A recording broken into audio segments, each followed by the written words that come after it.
देखिए आप लोग जो जुलाई का सीटेट होने वाला है, इसमें आप कैसे ही 130 प्लस मार्क्स लाएंगे। बस आपने कुछ जो मैं आपको टॉपिक दे रहा हूँ, जो हमारे टैग वर्ड हैं, वो आपने यदि आपने वो टैग वर्ड भी आपने कर दिए हैं तो आपके 7 दिन में आपके 130 मार्क्स पक्का आएंगे। तो बस आपने ये चीज़ करने हैं जिससे आपका सी टेट में आपके जो आपका जुलाई का जो 7 जुलाई को जो आपका सी टेट होने वाला है उसमें आपके 130 प्लस आपके मार्क्स आ जाएंगे। तो ये टॉपिक आपने क्या क्या पढ़ने हैं वो हम बताएंगे, और जो हमारे टैग वर्ड हैं नेगेटिव और पॉजिटिव वो आपने अच्छे से देखने हैं। यदि आपके पेपर में इस तरीके से आते हैं, सपोज आपके ये हमारे नेगेटिव वाले टैग वर्ड हैं, जब भी आपको पेपर में ऐसे दिखे केवल, केवल, मात्र, सिर्फ और ही, यदि आपको पेपर में ऐसे वाला क्वेश्चन कोई भी दिखे तो आपने उस क्वेश्चन को क्या करना है, आप वो क्वेश्चन आपका उसका आंसर होगा नेगेटिव वाला, यानी कि वो वाला आपका आंसर नहीं होगा। यदि आपका पेपर में लिखा होगा रटना, याद करना, कंठस्थ करना, क्योंकि बच्चे को हम ये नहीं सिखाते कि किसी चीज़ को रटना है या किसी को याद करना है या किसी को कंठस्थ करना है। जहाँ पर भी आपको ये 3 वर्ड दिखे तो वो क्वेश्चन भी हमारा क्या हो जाएगा, उसमें वो वाला आपका आंसर रॉन्ग हो जाएगा। बच्चे को दंड देना ये तो बिल्कुल गलत बात है, हम किसी को दंड नहीं दे सकते हैं। सजा, बोझ, हतोत्साहित नहीं करना, किसी बच्चे को आप हतोत्साहित नहीं कर सकते हैं। डरपोक पैदा हो, उसमें आपको डर की भावना आप पैदा नहीं कर सकते हैं। ठीक है, जहाँ भी आपको ये वाला वर्ड दिखे तो हमारा वो वाला आंसर भी आपका नेगेटिव होगा।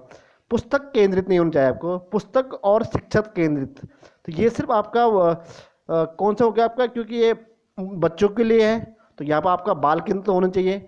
खाली स्लेट, मतलब कोई भी बच्चा आपका खाली स्लेट नहीं आता है। कोरक पटिया, कोई बच्चा ऐसे नहीं कि जो आपका बिल्कुल खाली है। ठीक है, जहाँ भी आपको ऐसे वर्ड दिखे तो ये हमारा क्या होगा, नेगेटिव है। लैंगिक असमानता, ऐसे नहीं कि कोई बच्चा ये बॉयज़ है या ये गर्ल्स के लिए है, ये सभी के लिए है। ठीक है, बच्चे के भाषा को जानना, ऐसे नहीं कोई बच्चा मतलब कोई उर्दू में बोल रहा है तो कोई हिंदी में बोल रहा है, तो आपने सभी बच्चों को लेके आपने चलना है। मात्र, ठीक है, उसकी मातृभाषा में। और त्रुटियों को महत्व देना, यदि कोई बच्चा सपोज कोई बच्चा त्रुटि करता है तो आपने उसको त्रुटि को आपने क्या करना है, उसको महत्व देना है कि अगली बार आप अच्छे से करोगे, आपने उसको अच्छे से समझाना है।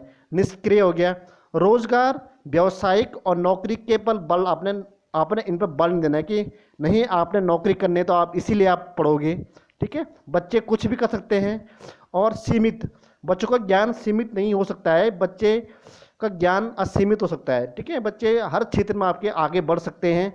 और ये हमारा व्याख्या, तो ज़्यादा मतलब आप उनके बारे में कहीं भी आपको ज़्यादा कि बच्चों को कम व्याख्या करना चाहिए। इस तरीके से आपको ये नेगेटिव वर्ड हैं, जहाँ पर आपको ऐसे वर्ड दिखे तो आपको वो हमारा राइट आंसर नहीं होगा।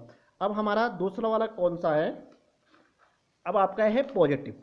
तो पॉजिटिव मतलब पॉजिटिव क्या होता है, जहाँ पे आपको लगे कि बच्चों का सर्वांगीण विकास करना, यानी कि वो हम बच्चों के बारे में बात कर रहे हैं, तो ये वाला हमारा आंसर सही होगा। करके सीखना, जब बच्चा खुद सीखेगा तो वो अच्छे से सीखेगा। हस्तपरक अनुक्रिया, मतलब बच्चा जब खुद अपने आप अपने हाथों से किसी काम को करेगा तो वो अच्छे से करेगा, यानी कि उसका लाइफ टाइम तक उसको याद रहेगा। ठीक है, बच्चों को सम्मान देना, उनको लगाव रखना और प्रोत्साहन देना, मतलब उनको लगा कि वेल डन, गुड, ऐसे करके वर्ड आपको अच्छा, उनको बच्चों को क्या होता है थोड़ा उनको मोटिवेट होते हैं बच्चे। ठीक है, जिज्ञासा, उनकी जिज्ञासा को बढ़ाना। बाल केंद्रित बच्चों के, क्योंकि ये हमारा हम लोग के ये शिक्षक केंद्र नहीं है, ये सिर्फ बाल केंद्रित है, बच्चों के अनुसार होना चाहिए। आपके वास्तविक और दैनिक जीवन से जोड़ना, जो भी हम उनको पढ़ा रहे हैं उनके दैनिक जीवन से आपने क्या करना है, उनको जोड़ना है, तभी आप बच्चे उसको अच्छे से सीख सकेंगे। व्यवहारिक कुशलता, ठीक है, सही वातावरण, बच्चों का सही वातावरण होना चाहिए, उनका पढ़ाई का सही प्लेस होना चाहिए जहाँ पर बच्चे पढ़ सकें। ऐसे नहीं कि अगल बगल आपके बहुत सारे शोर हो रहा है तो ऐसे में बच्चे पढ़ नहीं पाते हैं। फिर आपका है समावेशी शिक्षा, समावेशी मतलब आपको सभी को लेकर आपने चलना है। कक्षा में सभी प्रकार के अवसर, जो आपके कक्षा में आपको सभी को आपने समान अवसर देना है। ऐसे नहीं कि आप किसी बच्चे को ज़्यादा अवसर देंगे, किसी को आप कम दोगे, तो ये भी नहीं करना आपने, सभी को आपने समान अवसर देना है।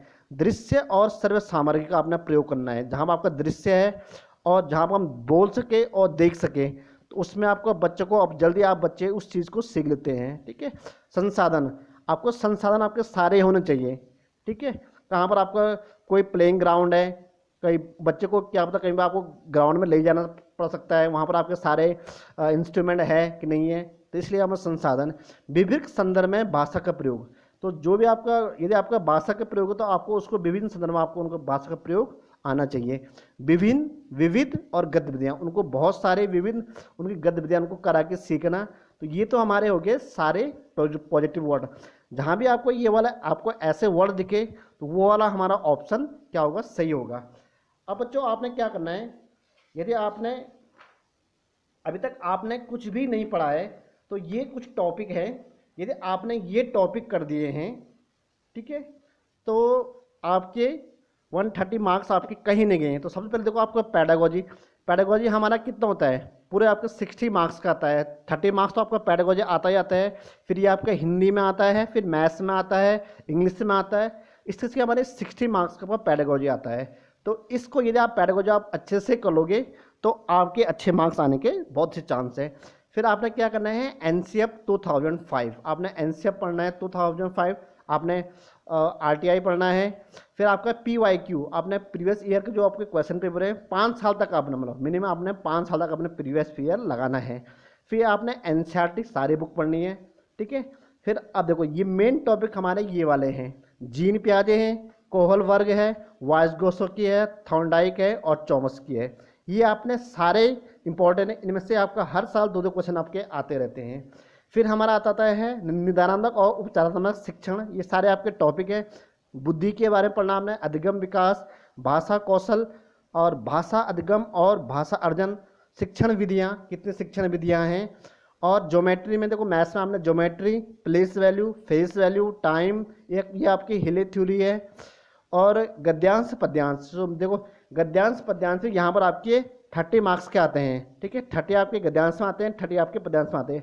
तो आपने पूरा पैराग्राफ को पढ़ना है अच्छे से, फिर आपने उसी के हिसाब से आपने आंसर देने हैं। आप अपने हिसाब से नहीं, जब आप गद्यांश पढ़ोगे उसके अकॉर्डिंग आपने क्या देना है, उसके आंसर देने हैं।